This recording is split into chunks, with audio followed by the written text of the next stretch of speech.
Kátia, vamos falar da doença, uma das principais causas de morte no Brasil e no mundo. E que poderia ser evitada em muitos casos, gente, porque a gente está falando de infarto. Aproveite, mande suas dúvidas. O Dr. Gataz já está com a gente. Ele, que é um dos maiores cardiologistas que a gente tem no nosso país, que sabe como ninguém a importância da prevenção, de você evitar uma situação como essa de um infarto.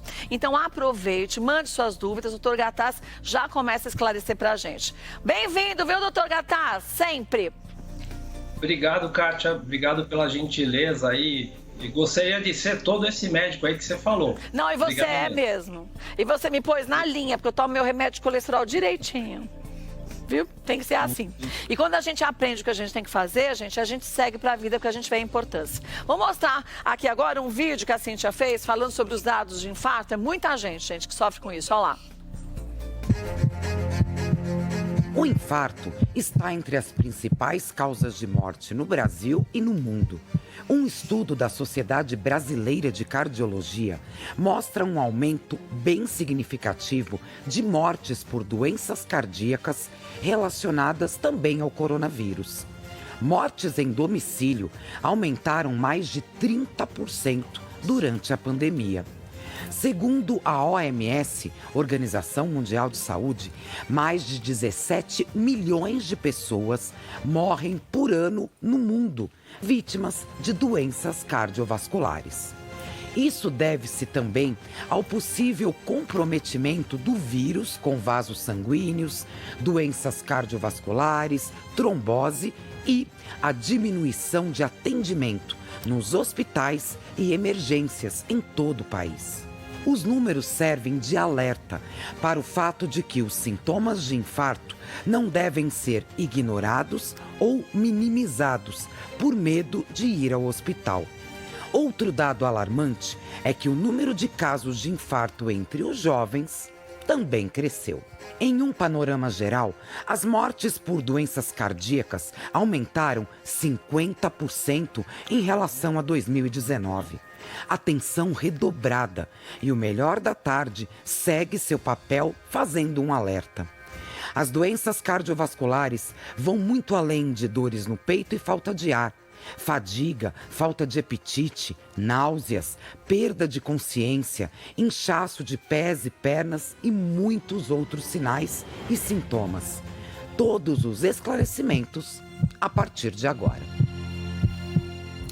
Agora, doutor Gataz, o infarto sempre foi uma doença que matou muita gente no mundo e no Brasil também. Quer dizer, hoje a gente vê a situação que a Cíntia falou, mas essa é uma doença, infelizmente, muito presente. Às vezes as pessoas só percebem que tem algum comprometimento de saúde do coração quando tem um infarto, né? Exatamente. Só para complementar uma coisa, a doença cardiovascular é doença do cardio, coração e vascular dos vasos. Então aí a gente tem AVC, AVC hemorrágico, AVC isquêmico, que é a mesma coisa que o infarto, AVC isquêmico, e as consequências de doenças do coração, né? Então, assim, no Brasil, a gente tem 300 mil óbitos ano dessas doenças cardiovasculares. E, ao mesmo tempo, a falta dos sintomas, dos fatores de risco, é um problema. Então, o que é fator de risco? O camarada que fuma, tem colesterol alto, está obeso, ele não sente nada desagradável e ele está minando as suas artérias. A pressão alta, principalmente, a pressão alta é difícil dela dar algum sintoma e aí quando a pessoa descobre, ela tem um AVC isquêmico ou hemorrágico, que é o pior problema do caso. AVC quer dizer acidente vascular cerebral, né? Então, a gente só trata do que sente, Kátia. Esse é um grande problema.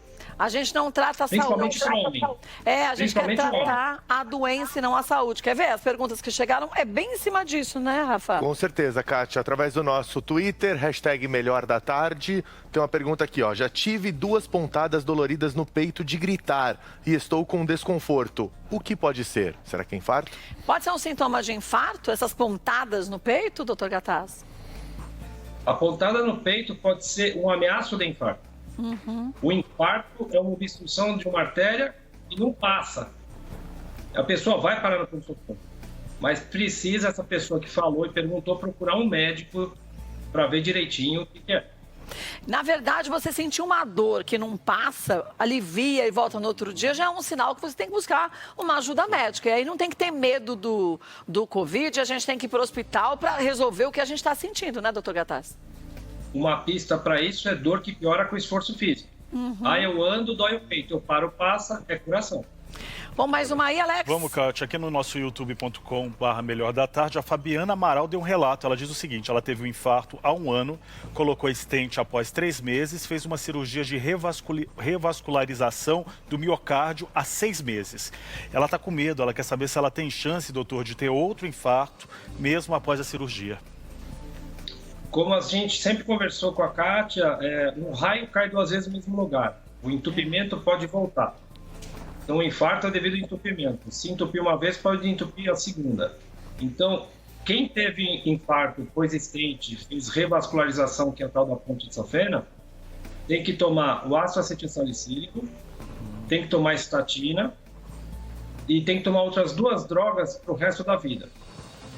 E, ao mesmo tempo, tem que controlar os fatores que desencadearam a primeira vez. Se era o diabetes, se era o colesterol, se era a pressão mal controlada, tem que controlar, senão vai ter de novo. Ó, um exemplo que a gente tem é do Datena. Há 9 meses ele colocou 5 stents. Gente, 9 meses. Pois ele não teve há 1 mês, nem um mês atrás, mais ou menos. Mês, né? Ele teve de novo e o médico falou para ele, se você não tivesse corrido dessa vez não tinha jeito. Ele colocou de novo, nas mesmas artérias, ele teve entupimento, dá 5. Então, quer dizer, e ele tem uma diabetes complexa, que ele toma remédio muitas vezes ainda é difícil de baixar.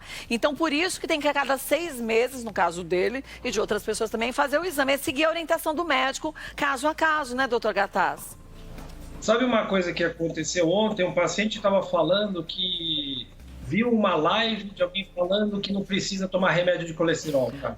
Jura? Mas que idiotice. Quem que fala uma bobagem dessa? Entendeu? Então, o paciente acredita naquilo que ele seja mais confortável. Então, tira o remédio, ele adorou. Então, mas então, tomar cuidado. Tira o remédio, aí você tem um problema cada vez Mais pior, sério. é aumentado, né? Não tem jeito. Gente, remédio só médico tira. Se não adianta você assistir live, ou seja, quem for falando, liga pro teu médico, vai no seu médico e conversa com ele. Porque ele sabe o seu caso, né, Gataz? Perfeito. Cada caso é um. É.